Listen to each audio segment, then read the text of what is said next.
Presidente Robson da CNI, qual é a perspectiva hoje do Brasil, Temer ou sem Temer?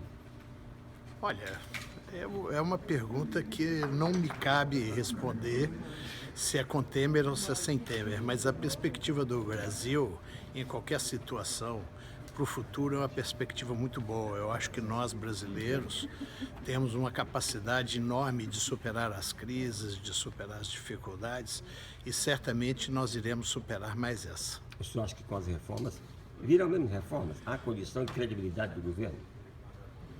Olha, eu penso que sim. Eu vejo que o próprio Congresso Nacional precisa de fazer algumas reformas para que a credibilidade, a confiança no Congresso Nacional continue crescendo.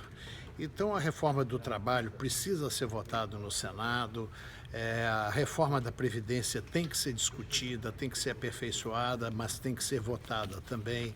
A reforma tributária e a reforma política são fundamentais para que a gente chegue ao final do ano com um país num ambiente de negócios muito melhor do que o que nós temos hoje. Mais importante seria a reforma política, não, presidente, dentro desse cenário hoje? Eu acho que, bom, dependendo da época, a gente muda um pouco de pensamento, né? Nós já achamos que a principal reforma era a tributária e hoje a gente tem uma visão de que a reforma principal que tem no país é a reforma política.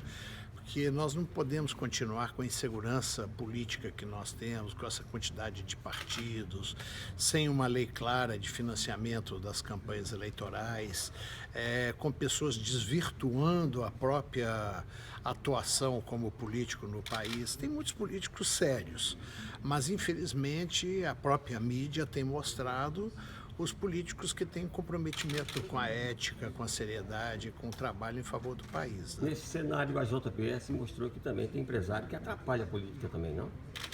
Olha, o Brasil é igual em todos os setores, na igreja, no meio empresarial, no setor de imprensa. Em todos os setores você tem bons e maus profissionais, né?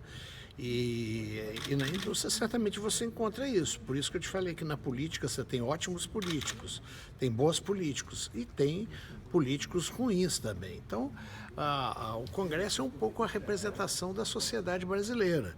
Se nós temos gente, empresários que não têm compromisso com o país, com a ética, com a sociedade, com o trabalhador, nós temos isso também no meio sindical, no meio de outros setores da economia, né? Presidente